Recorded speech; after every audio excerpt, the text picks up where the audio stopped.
Hello and welcome to my channel. My name's Helen Millar and this is Head to Heart Living, how to live a life less from fear and more from love. And in my exciting series of conversations with phenomenal women, I am with today Josephine Davies, who I have the pleasure of knowing as a friend as well as an awesome human on the planet. She is a saxophonist, she is a psychologist, and she is a composer. And she also won the 2019 Parliamentary Jazz Musician of the Year. So she's a big cheese. She's played at Ronnie Scott's and all sorts of exciting venues that you would know about, whether you are in the jazz world or not. And she has this phenomenal piece of music that she's composed that's coming up. And I want to speak to her about that, her process, the themes, and how they tie into elements that are important for us all right now about our relationship with the planet, about how we perceive the planet's power, how we understand the cyclical energy, and how that can help us illuminate what is happening on the planet right now and how that affects us in our daily life. So if that sounds interesting, stay with us. If you're watching the replay, please put any questions or comments in the chat. And do look in the comments below if you want to see this amazing piece of work that is coming to Hastings and London this autumn. And so first of all, I'd like to say welcome to Josephine. Thank you for being here. Oh, thank you for having me. I think what a lovely introduction. I think you've just said everything. Go deeper. Okay.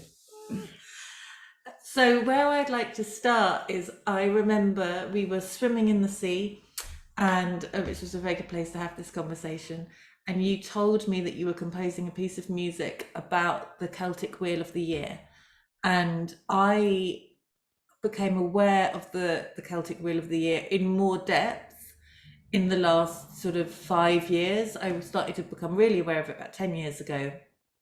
And in fact, my spiritual, like my big spiritual initiation or like I had my awakening and had an initiation about 6 months later, and it was on Samhain, which is right at the end, basically, sort of the Celtic Wheel of the Year. Essentially starts in November. It starts when we're in darkness. It starts when we would normally be thinking about the year end in the traditional Gregorian calendar.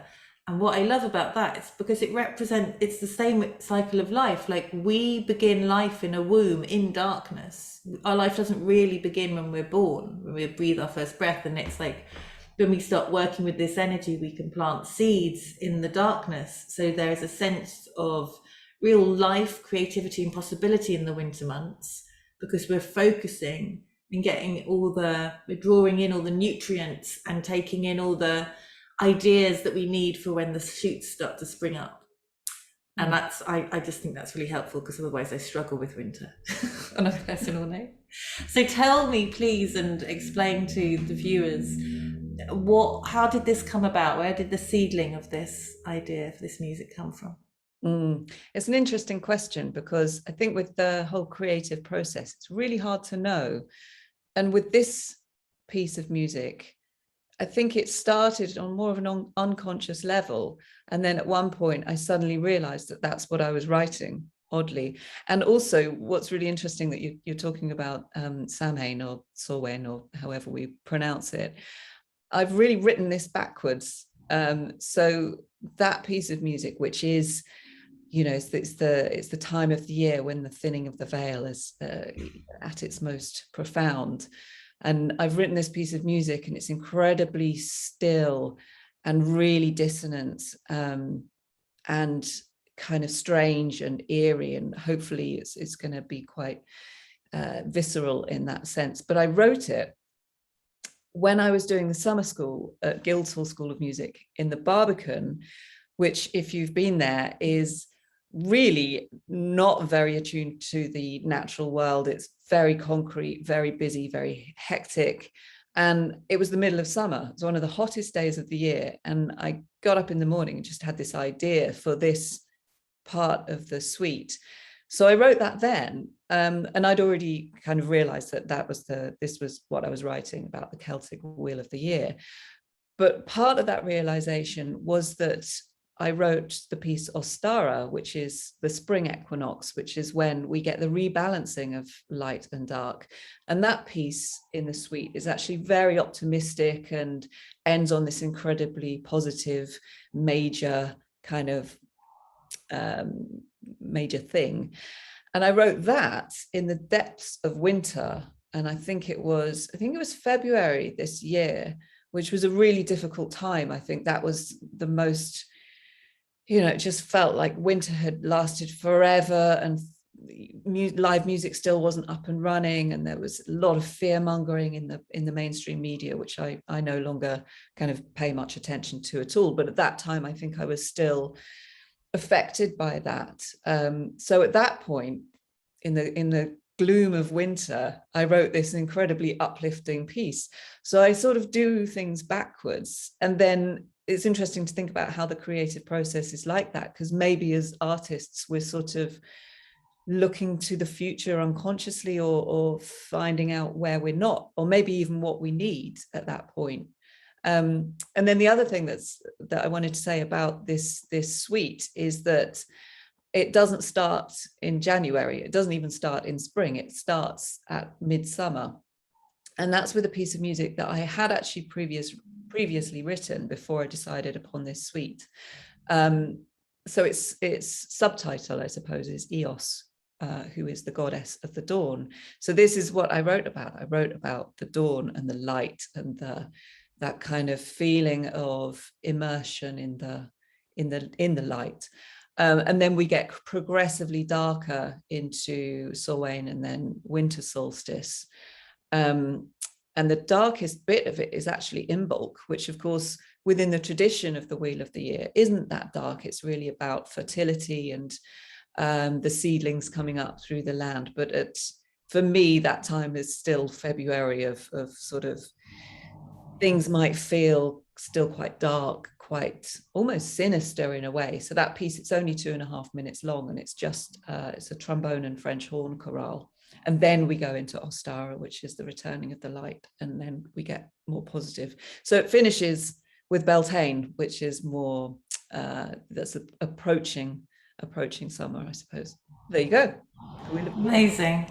But I mean, what I love is like, so because obviously wheels are balanced, right? It's like a plate, like we have to have balance within that. And so it's interesting that when we are in our darkness, we crave the light. And so we, like in wars, like musicals in theatres always became far more popular. People didn't want to see tragedy, they wanted to see comedy, because we have to find the balance within ourselves.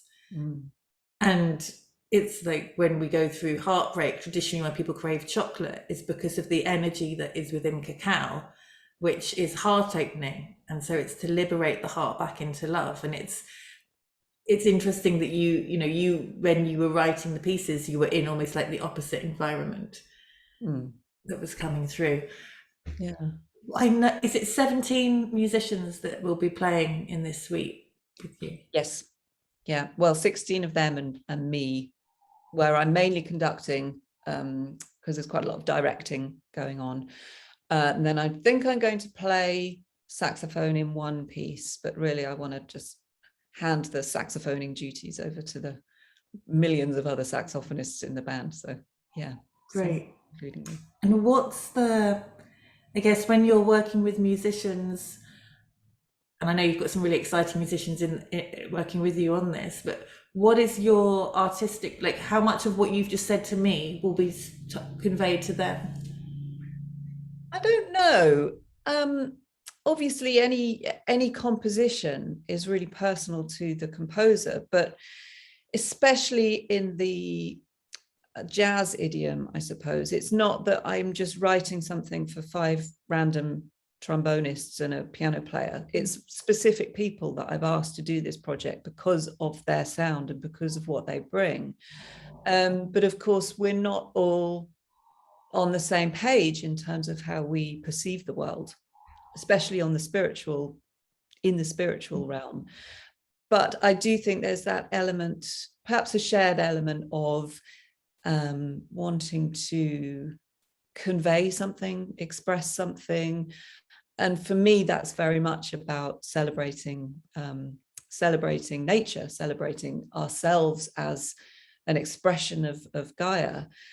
For other people, that might not make sense, or that might not be how they want to express themselves. But I don't think that matters so much. And I think, within all musical traditions, people have played the music or experienced the artwork or whatever it is of that particular composer or artist without necessarily sharing their values or sharing their system. And it's interesting, in your introduction of, yes, I'm also studied psychotherapy and philosophy.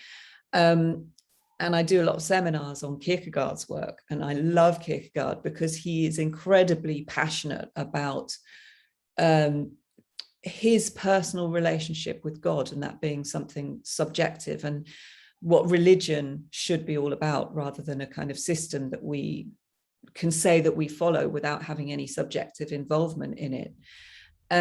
But I think everyone seems to come across Kierkegaard and sort of fall in love with his writings, even from a completely secular position. So they're not necessarily on board with this idea of being in relationship with God, but they love the way he talks about being passionate about life.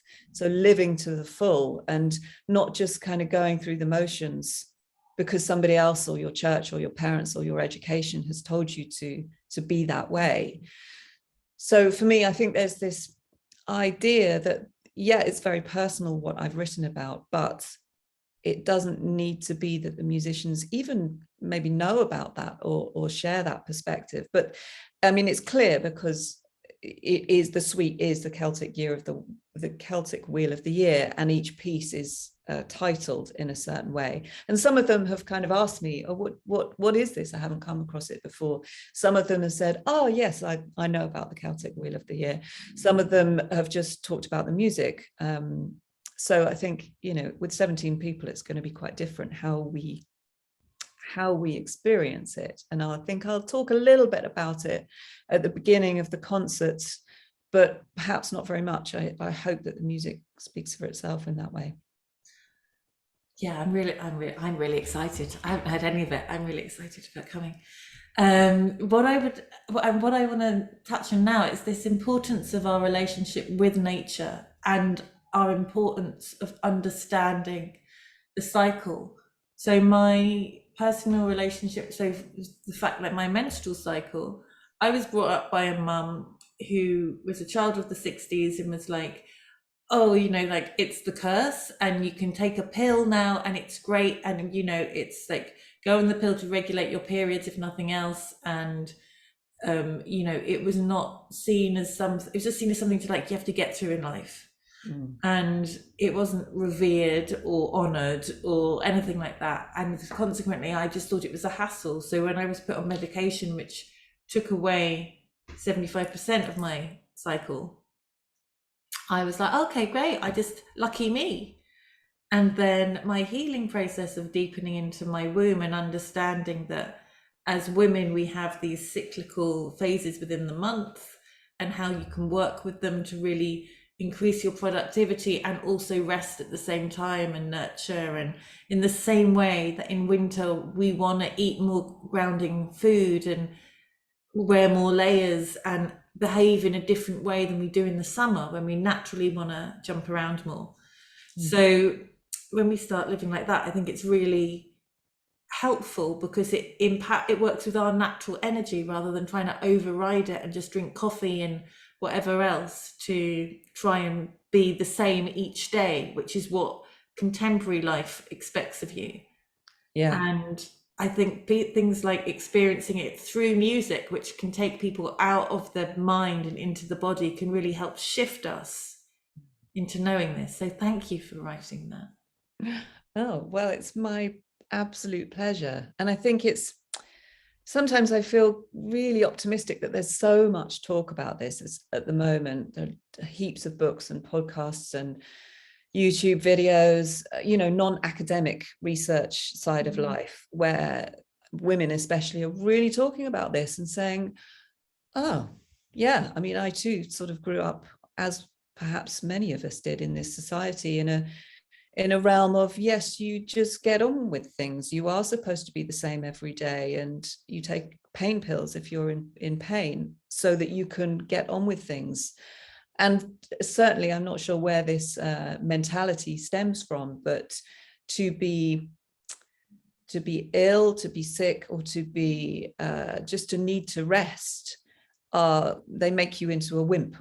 You know, these are negative things. These are things to be hidden away. And I still do it. You know, I get that very automatic feeling if I'm too tired, or I'm just not in the right space to do something. I feel guilty about that, and I feel I really criticize myself for not being able to, you know, get on with things and be constantly in that state of energy.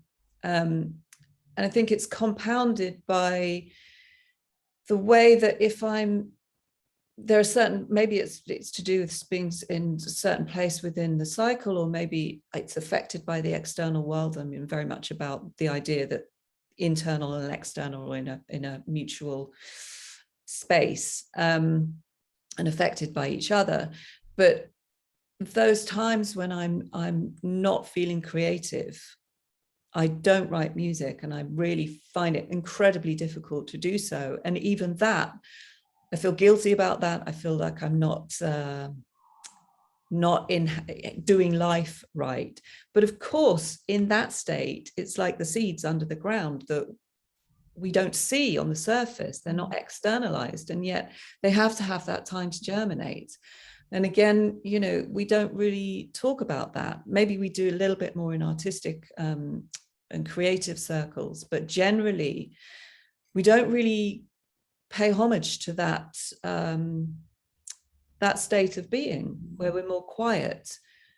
You know, people tend to then just switch on the television, lose themselves in a box set.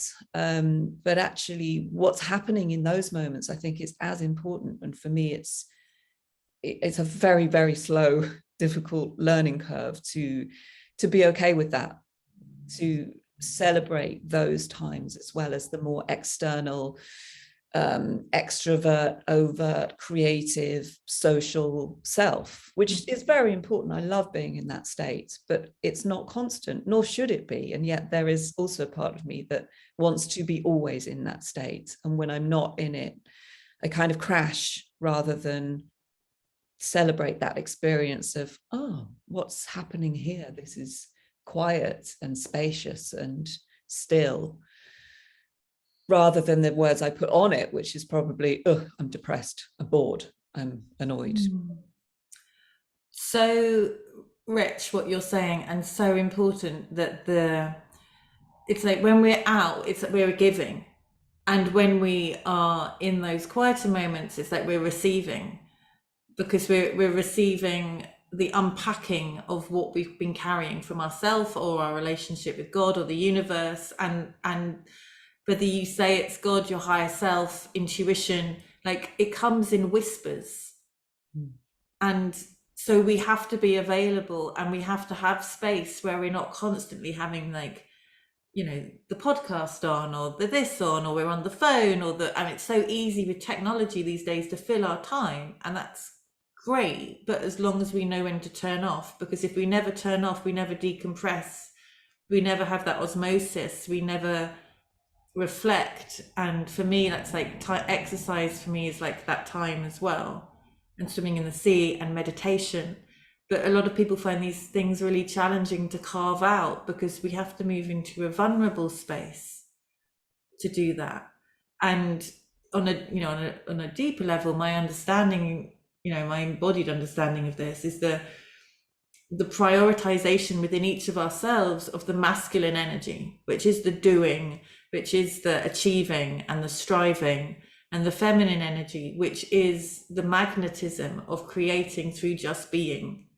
And that this balance, I mean, we live on a feminine planet, like coming into balance is by listening to the planet, by nurturing ourselves and listening to ourselves and taking that time and being okay with the vulnerability. And I think we're all in such a state of like fight, flight, freeze, fawn, with the pressures and, you know, the mainstream media fear and all of those things. that we find it very difficult to be in that empty space because there's so much grief to be unpacked.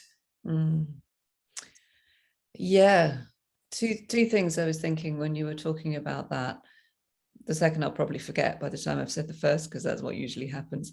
But I was thinking it's so difficult to stay in that other space, but also our entire culture pushes us out of that, pushes us into the masculine. So as you say, yes, it's a feminine world, but we've really been acclimatized to this very outward way of being, and the feminine has been decimated for centuries. So it is that there is this kind of unspoken idea that it's worthless, or there simply, it doesn't exist amongst all of the activation and the outward external ways of being. And if we're not seen to be doing something, then what? It's odd to people, it's odd to even ourselves. And I often talk about this actually in my kind of more psychotherapeutic realm, because it's even difficult for therapists to just be rather than do. And even the word being, we put the word just before it because it feels like it's not enough. What you're just being. And it can be quite difficult for people to get on board with that, despite the amount of talk about mindfulness and meditation that's going on at the moment. I have forgotten the second thing I was going to say. I was also going to talk about just in terms of the cyclical nature of the earth and of ourselves. It's kind of hard to remember that, or hard to even recognize it when we're in a world of strip lighting and air conditioning and any food at any time. I went into a supermarket the other day, and I try not to anymore. I try to shop in small local shops and buy organic vegetables and things like that. But I went into the supermarket and there was no food in it. I realized it's not full of food. You couldn't smell anything when you went in. All of the fruit and vegetables were plastic wrapped from Peru and things like that. And then the rest of the place was just tins of stuff that I thought, I don't even know how to make this thing. So my general rule now is if my grandmother couldn't make something from scratch, I'm not going to eat it because I just don't understand what it is.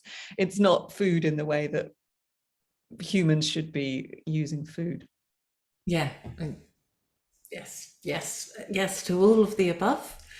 I I remember want coming out to of the jungle when I'd spent a month in the first time I went to the Peruvian Amazon, and I'd been deeply immersed in a dieta, eating exceedingly little, very just sort of like watery lentils and half a potato, a day, and working very deeply with plants and the natural energies on this planet, and coming back and going through Heathrow and then London and walking past my corner shop and being like that, just seeing in my corner shop like a whole wall of nothing but cans of drink, and all of them in like bright orange, yellow, green, and like just thinking like all of those things are not water or fruit juice, like they're all just chemical things in cans, like, and there's like over 300 to choose from, and that's just my corner shop, and like it all just being not, it's very difficult. It was very difficult to integrate that experience for months actually. And we do have to integrate because there are many wonderful things about the way that we live now, and I'm not advocating that we all haul ourselves off to caves, but it's almost like we've forgotten what natural is and we don't trust it. And that's what I find odd, like when you get children who won't eat grapes or won't eat things that were treats for me when I was little, like because they're used to things in wrappers and this formulated food. And I think that the more that we can, all the great movements that have been like shop local and not the high street and supporting local businesses, and that, I think that is so important. And what I've loved actually about leaving London is people in shops know me, and I know that if I need somebody's birthday, a birthday card, if I go into that shop, I know the person that my money is supporting. Whereas if I buy it off Amazon or something, I have no idea. Yeah, yeah, it's a lovely aspect. But again, it's easy to become kind of.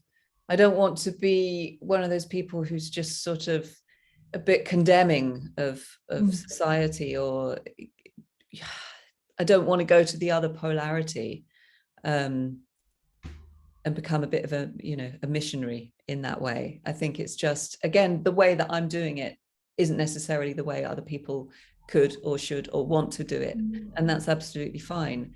And I think this is why it's so important for me, but also other artists and composers, to kind of express this aspect of their own interests, their passions, in whatever art form they and I choose, because that's how I get it across, I suppose. And for myself, it's important as well. And I know that for lots of other composers and musicians, there isn't necessarily that link. For them, it's much more about the orchestration or the process of harmonic sequence, things like that. And that's massively important to me as well. And I like having this different layer. I remembered what I was going to talk about. I was just, I think it was Elizabeth Gilbert that I was listening to, and she talks about grief. And I was thinking about when I'm being creative, or when I'm in that space of being okay with not feeling particularly creative, but still, or maybe quite emotional or whatever it is. And it's a good space, but it's not necessarily a space free of what we so-called the so-called negative emotions, for example, grief. And actually, I think we all experience this. It's why love songs and sad songs and ballads and poetry are so important for every culture around the world, because we need to express this side of ourselves. So it's not just that we experience joy and happiness and we're skipping down the road to a nice beat.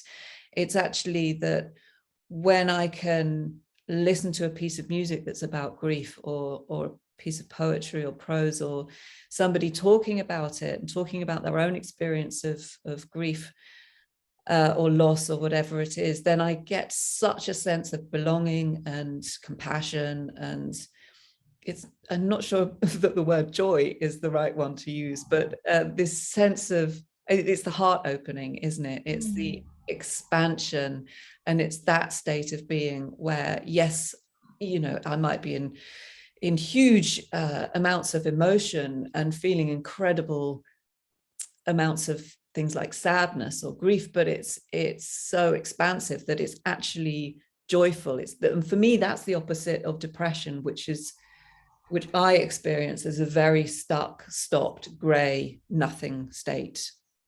And there's no possibility in it. There's no expansion. It's just like a blob of mud. But the other state, where I'm actually experiencing grief or whatever it is, then that's when I can write from that place. I can be in that place. It's a beautiful place to be, even if it's not necessarily what I might want to deliver to the public in terms of persona. So it might be private, but it's still very attuned to humanity. Because because emotion is energy in motion. So when you're feeling, like for me, my experience of depression is not feeling, non-feeling, numbness. And so when we are there is something so like you can get catharsis from having a really good cry.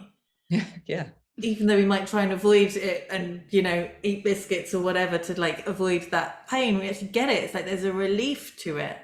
Like if you suddenly need to go to the bathroom or something, like there's a reason, like we're supposed to allow things to move out and move through us. Like the trees aren't meant to retain their leaves forever and their fruit, like it's meant to drop. We're supposed, and we as individuals tend to be better at letting go or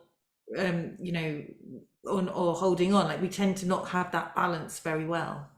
And so I think when we come back to nature and we deepen into our relationship with understanding the cycles of nature, we can feel less overwhelmed or scared or fearful of the denser emotions like grief, like anger, like sorrow, because the trees don't freak out when the leaves start to fall. You know what I mean? Like they know more will come, and the more that we can be, okay, this is how I'm feeling now, and own it, but with the total at the same point, as much ownership of knowing that good will come next. As Buddhist term, winter always turns into spring. And I used to, when I first was introduced to that term, I got quite annoyed because I was like, oh, but I want it to just be summer 24/7. That's why I want to be a Buddhist. I don't want there to be ever winter. And sort of further down the path, it's deeper understanding that we need all, because we live in a place of polarity, and we need night and day in order to know what it is. Yeah, and we ourselves are polarized as well, which isn't necessarily a bad thing. I think it's just, again, learning to embrace that, not just accept it, but embrace it, rather than go with society's teaching of almost there isn't a cycle, which is kind of insane, really. It's linear, you know. Yeah. But no, we're going from one end, and I do believe the cycle isn't going around in circles. It's like a helix. It's going up as we evolve. And I think also that sense of being okay to change your mind. It's being okay to evolve and have different opinions and have different perspectives and things that you previously held. I've done lots of that in the last few years, and reform and cultivate who you are often, rather than just sort of like maybe you changed career once and like that's a different version of you, but actually it's fine to constantly be different when you listen to yourself. Absolutely. And I love being quite contradictory within myself. And again, I think, societally or culturally, we're sort of taught that that's not okay. If someone radically changes their viewpoint, I think, academics maybe say, oh, well, that completely negates what that person said in his or her 20s. And this was better, or this was worse, or it meant that they didn't understand something first. But of course, we never understand everything. That's the whole point of being alive, isn't it? That we journey through it, living forwards, but only understanding backwards, Kierkegaard again. And I think it's a wonderful thing. It's a wonderful thing to be able to look back and say, oh yeah, completely disagree with what I said 2 days ago. Sometimes a bit sticky, because then people may feel that is who you are or how you feel. But again, that understanding of we are all in flux, in process, in change, and quite contrary. Amazing. I think we could talk for hours, but I'm conscious. We do. We do. I'm conscious of our listeners, and that wanting to just really impart the excitement I have around this piece of music that you've pulled together, and how beautiful the creative process is in terms of allowing us a space to outlay all that deep stuff that is coming up for us all right now. And if you would like to, and I encourage you to, come to see Josephine's amazing pieces, they are playing in London on the 21st at the Vortex, 21st of October at the Vortex in London, and in St Leonard's on Sea on the 29th of October. And it's definitely worth the trip. It will be a trip. It will be an experience. It will transport you through the cycle of the year. And yes, and if you want to check out Josephine's website, you can get in contact with her there if you have any ideas or thoughts, and please put them again in the chat below. Any ideas of how nature speaks to you? Where are you with your relationship of cycles, of letting go of parts of yourself, of expanding? And if this conversation has spoken to you, if you want to check out any of my other videos, please subscribe to the channel. Please like and share this if any other people in your life you feel would get some benefit from hearing us have a chat today. Thank you so much for your time, Josephine. Absolute pleasure. And thank you all who've watched. Big love. I will be back next week.